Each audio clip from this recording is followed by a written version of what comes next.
Introducing Optus Loop, a flexible business phone system like no other. Search Optus Loop for more info today. But I want to start the program today by talking about that terrible airline crash in Ethiopia that's making the news, the Boeing 737 MAX 8 aircraft. So this is the second of these brand new variety of aircraft that have crashed after an Indonesian airliner crashed last year, which has raised a safety alarm because here in Australia, Virgin has ordered 30 of these planes. China also has grounded these planes in its own nation as well. Now, one person that we go to for aviation matters is the former Emirates A380 pilot, an expert in his field, James Nixon, now retired, and he's on the line right now. James, many thanks for your time. My pleasure, Ross, and very sad to be speaking to you again under these circumstances. It is always a sad issue, but of course aircraft safety is paramount for people who take it for granted that they can get on and off aircraft on any day of the week. Just explain, in the event of a safety issue cropping up, in terms of what takes place with that airline, with those particular aircraft, the types of vetting of these accidents we know is significant. Just explain the process.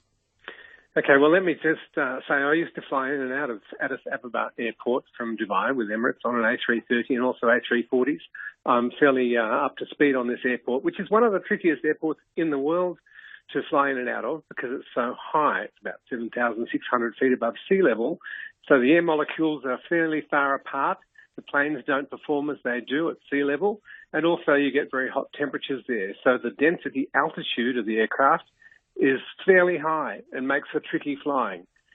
Also, they've got a big bird problem there at the airport, and they've also got mountains nearby, volcanic area. It's very close to the Rift Valley.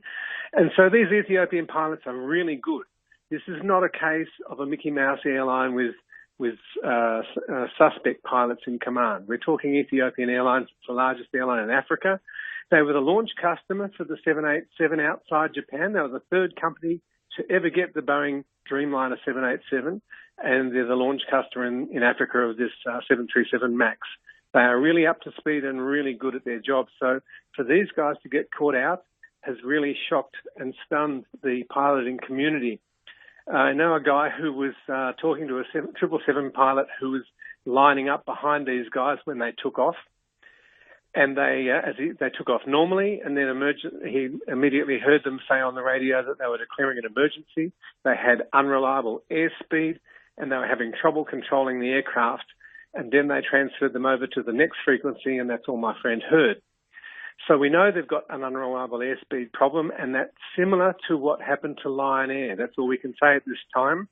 And it looks like it's been replicated, the same sort of accident that happened in Indonesia, except this time instead of plunging into the sea, it's plunged into land and it's gone in pretty much straight down. And there's a huge crater, so the debris is available for investigators to quickly get hold of.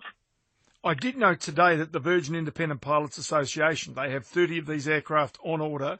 And Captain John Lyons, retired, who is the president of the Virgin Independent Pilots Association, has said that it continues to have the utmost confidence in the Boeing 737 and the rigorous training that Virgin Australia provides its pilots.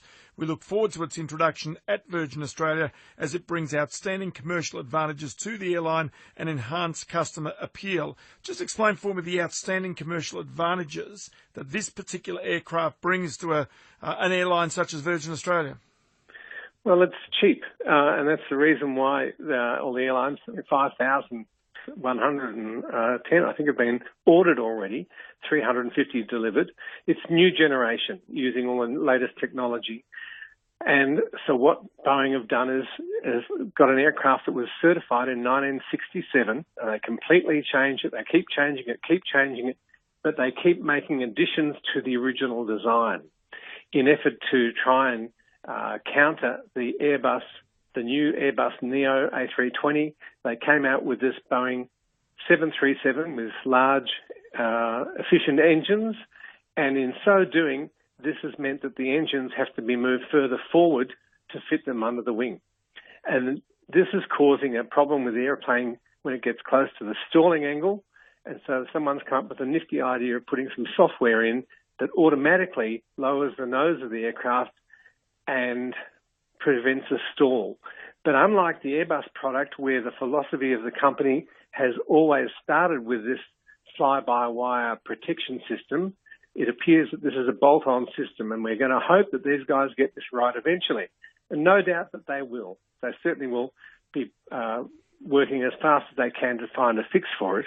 But the mistake they made was they told the engineering departments, because they had to because of the differences to this aircraft, but no one bothered to tell the pilots. So the pilots were not aware of this new system being put in the aeroplane. And that's really bad news, because when pilots have troubles, they want to disconnect stuff and fly it like a Cessna.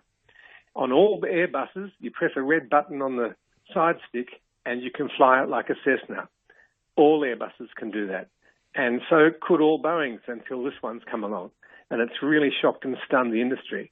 Yes, it looks like Virgin will be picking up their 30 aircraft, but they certainly will be fixed long before anyone from Virgin gets to fly one. Tell you what, it's interesting to note that, James, because again, going back to Captain John Lyons from the Virgin Independent Pilots Association, he has also collaborated what you have said and said under similar circumstances, the crew in the Lion Air accident appear to have lost control of the aircraft and were allegedly not notified of updated flight control software during the introduction of the new type to the airline, which you have described so concisely for us. So it's going to be an interesting sort of now process as to what takes place at Boeing to make certain that not only are pilots informed as to what's taking place with this flight control software, but also that there is confidence in the passengers and the airlines to take these orders through to their fulfilment.